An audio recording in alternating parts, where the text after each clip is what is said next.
우리 광명의 역사를 한눈에 볼 수 있는 박물관, 과연 어떤 모습으로 지어질까요? 지난 2월 17일 전문가와 시민들이 참여한 강연과 공청회가 열렸습니다. 하지만 그 내용을 자세히 들여다보니 우리 시민들이 꼭 짚고 넘어가야 할 지점들이 보였습니다. 광명시가 역사문화박물관을 짓기로 했습니다. 지금 연구 영역을 보고 있고 거의 마무리 단계입니다. 그런데 그 과정에 시민들의 의견도 조례하겠지만 전문가의 의견 먼저 듣고 그 방향을 잘 모색했으면 좋겠다는 생각을 하게 됐습니다. 그래서 전문가들 오늘 주위에서 포럼을 주고 그 다음에 이제 오늘 시민들의 의견도 듣고 했거든요. 나중에 시민들 의견을 좀 자세히 듣는 것은 한 번 더 진행할 겁니다. 구체적으로 사업을 진행할 때 오늘은 방향을 모색하는 부분을 좀 진행하고 있고요. 박승원 시장은 이번 포럼이 방향 모색을 위한 단계이며 시민 의견을 다시 한번 수렴하겠다고 밝혔습니다. 이어진 기본계획 보고에서 박물관의 물리적 공간 구성이 처음으로 공개되었는데요. 영역은 타당성 및 기본계획입니다. 그러면 이 이후의 절차는 타당성 및 기본계획에서 타당성이 있다라고 문체부의 사전 컨설팅을 받아서 그게 확정이 되게 되면 그 다음에 이제 공사 설계를 들어가야 되고요. 설계가 끝나면 그 다음에 공사를 해야 되고 준공을 하고 운영을 하는 이런 과정 속에 있습니다. 그래서 이게 타당성 및 기본계획이 끝나고 나더라도 설계 과정에서 시공 과정에서 그 이후에 운영하는 과정에 우리 시민들의 의견을 한 3년에 걸쳐서 충분히 또 추가로 반영할 수 있는 그런 기간이 있다는 말씀을 드리고요. 그래서 오늘 저희가 드리는 이 부분은 확정된 게 아니고 이렇게 갔으면 좋겠다라고 하는 기본 계획과 그 외의 바탕을 둔 타당성이다 이렇게 이해해 주시면 감사하겠습니다.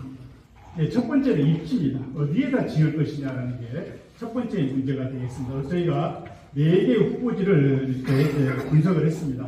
후보지 2번 광명동굴 제3 공영주차장이 1순위가 나왔고 하안동에 있는 공원 예정부지가 2순위가 됐다는 말씀을 드립니다. 이 입지 안에 어떤 콘텐츠를 넣을 것인가라는 것을 가지고 박물관 및 미술관 진흥법에서 정하고 있는 최소한의 필요 시설들에 대한 것과 우리가 국민들에게 선호도 조사를 하고 국민들에게 여쭤봤을 때 국민들이 원하는 수요자가 원하는 프로그램에 준하는 그런 공간들에 대해서 제가 정리를 쭉 해봤습니다. 그래서 기획전시실 영상을 편집하며 자료를 보니 의문이 생깁니다. 박물관의 핵심인 전시실과 수장고는 지하로 내려가고 지상에는 로비와 카페가 배치된다고 합니다. 과연 카페가 박물관의 얼굴이 되어야 할까요? 박물관의 정체성이 담긴 공간 배치가 필요해 보입니다. 이게 여기가 박물관이고 이쪽이 이제 충현 역사공원이 되겠습니다. 그 안에 콘텐츠는 어떻게 무엇을 넣을 것인가라는 그런 내용이 이제 핵심적인 내용이 되겠습니다. 우리 이원혁 선생님, 경산 정용원 선생님 이런 분들에 대한 것들과 가장 우려되는 부분은 전시 내용입니다. 발표된 계획안은 조선시대부터 시작됩니다. 하지만 우리 광명에는 수십 기의 청동기 고인돌이 있고 최근에는 구석기와 신석기, 유물 유적까지 발굴되었습니다. 이와 같이 광명 역사문화박물관을 건립하려면 지역에 있는 역사, 인물에 대한 유물을 발굴하는 게 가장 중요하고요. 두 번째는 발굴만으로 중요하지 않고 그 유물의 가치를 그게 국가유산이든지 국보보물이 되지는 못하더라도 경기도 문화유산이라든지 이런 거로 지정이 돼야 되고 이것을 생애 주기별 맞춤형 콘텐츠로 제작을 하면 그거에 따른 교육 가치라든지 그 다음에 여러 가지 사업들이 가능하기 때문에 이런 우리 광명인의 삶을 좀 더 지역 축제로 만드는 것이 좋지 않을까 이렇게 생각하면서 광명의 지역과 역사 인물을 통해서 광명을 다시 기억하고 다시 저 같은 사람이 광명으로 이사가 나도 이제 그 지팡이 하나 받아볼까 이런 생각을 할 수 있게 하면 좋지 않을까 생각을 하면서 이와 같이 박물관에서 보존, 전시,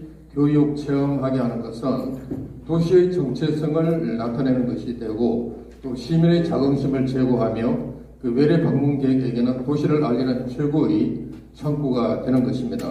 광명에 새로운 시립박물관이 생긴다라면은 차별성과 또 독자적인 가치 그리고 융합형 콘텐츠를 갖춤으로써 이 시대에 새롭고 앞서가는 시민들의 문화적 욕구를 충족하는 것이 중요하다고 생각합니다. 건축의 경우에는 우선 박물관 건물이 과거에는 우리가 박제된 공간으로 알았습니다. 그러니까 그냥 붙박이로 아무런 변화가 없는 이게 아니거든요. 지금은 상당히 유연하고 창의적인 전시를 이렇게 받아들일 수 있는 이와 같은 형태로 가야 된다는 것입니다. 그리고 또한 지금 시점에서 판단하시면 안 되고 최소한으로 7년 후에 개관이 되기 때문에 그로부터 계속해서 이것이 존재한다고 생각하게 되면은 사실은 20년, 30년 정도를 최소한으로 내다보고 박물관의 공간 배치와 디자인을 좀 해야 되지 않는가. 그렇게 하면서 새로운 전시 기법과 기술을 잘 받아들일 수 있도록 과변형 전시 공간이 필수다라고 보는 것입니다. 그러면서 여기에 담기는 모든 콘텐츠는 저는 한마디로 명품의 수준으로 가야 된다라고 주장하는 입장입니다. 그것은 가치를 잘 지켜내고 또 변하지 않고 또 값을 충분히 받을 수 있는 이와 같은 것이 명품의 단계다. 그리고 언제든지 사후 서비스와 관리가 되는 이런 형태로 된다는 것입니다. 그래서 저는 새롭게 만들어지게 될 광명의 박물관이 이 수도권에서 가장 자랑스러운 최신의 이런 시설과 콘텐츠를 갖추고 모든 사람들에게 사랑받으며 꼭 가봐야 하는 1순위 방문지로 이렇게 자리매김하기를. 그래서 예전에 이제 박물관이 그냥 보는 공간이었다면 체험하는 공간이 되었고 요즘은 이제 경험하는 공간으로 바뀌고 있습니다. 광명역사박물관은 좀 기획 때부터 시민들이나 그것을 사용하는 사람들에게 굉장히 여러 가지 이야기를 많이 들어서 그들이 원하는 콘텐츠가 좀 많이 담겨 있었으면 좋겠다는 생각을 합니다. 그게 이제 성공할 수 있는 비결이라고 생각하고요. 바이러를 만드는 데는 상당한 도움이 될 거예요. 최근에 지방의 몇 군데 박물관에서는 역사 히스토리를 창작물로 만들어서 그것을 이제 유튜브에 올리거나 하는 방식으로 그 박물관을 알리는 그런 일들이 좀 있었어요. 전문가들 역시 단순한 유물 보관이 아닌 시민의 삶과 호흡하는 공간을 강조했습니다. 조선 후기, 그러니까 임진에 대한 이후의 인문들을 중심으로 해서 박물관을 만들자고 하시는 것 같아요. 광명은 선사시대 때서부터 유물과 유구들이 나오고 있습니다. 현재 개발을 하면서 거기에 대한 박물관의 저결만 한마디도 안 하셨어요. 기획 때도 마찬가지고. 그리고 광명성문은 1912년에 개설됐습니다. 100년 조금 넘었어요, 이제. 그거가 우리 광명의 역사라고 할 수 있는 박물관의 기준이 없는 것 같아요. 뭐를 만들자고 그러시는 건지 그 주제가 불분명합니다. 박물관을 하게 되면 자꾸 뭔가를 전시하고 진열장 안에다 뭔가를 넣어서 그게 뭘지에 대한 고민을 계속 하게 되거든요. 우리가 하고 있는 물질 전시를 박물관에서 보여줘야 된다고 생각하는데 사실은 어떤 이런 유형의 전투작품보다 무형의 어떤 자산을 개발해서 무형의 전시권을 만드는 것도 굉장히 중요할 거라고 보거든요. 앞에 말씀하셨던 고인돌부터 그 다음에 그 조선시대 전체 혹은 근현대, 현대까지에 대한 역사적인 전반적인 거는 앞에서 말씀하신 것처럼 그 건립 계획에 들어가 있어요. 제가 그 주제 발표를 했었던 부분은 특정 부분을 발굴하는 때 어떻게 할지에 대한 것이었기 때문에 그건 오해를 하지 않으셨으면 좋겠고, 이 광명의 역사가 그 아주 오래된 고인돌 역사부터 그 다음에 시대를 거쳐서 그 뭐 조선 시대를 거쳐 그 다음에 근대, 그 다음에 현대까지 다 내려오는 걸 조망한다고 하는 부분에서 역사 문화라고 하는 걸 집어넣고요. 역사에는 그 전체가 들어가고 문화로 했었던 것 중에는 상당수가 유물로만 보여줄 수가 없기 때문에 지금 그 장태준 선생님이 얘기한 것 같은 영상이든 그 다음에 이런 걸 가지고도 하고 그 다음에 지속적으로 이것이 그 지속 가능성이 있으려고 하면 어른들보다는 조금 더 감동적인 감동을 잘하는 어린이 박물관도 같이 있을 때 그것이 전체적인 것은 아니고 어린이도 그 다음에 그 역사 인물도 민속 인물도 아우러지긴 하되 무엇을 선택과 집중할 것인지에 대한 부분은 그 기획전이라든지 이런 걸로 하기 때문에 전체는 다 아우러져 있기 때문에 그 선생님께서 걱정하시는 그 부분은 아마 해소될 거라는 생각이 좀 들거든요. 그래서 고인돌부터 그 다음에 현대까지 다 들어오고요. 그 다음에 그 어린이 박물관이라든지 이런 특정 박물관이나 민속이나 이런 쪽으로 치우치거나 이렇지는 않대. 그 현대적인 박물관의 기법이나 전시라든지 이런 부분들이 어떤 때는 선택과 집중으로 무의공 이순신을 할 수도 있고 일직동의 그 자경이라고 있습니다.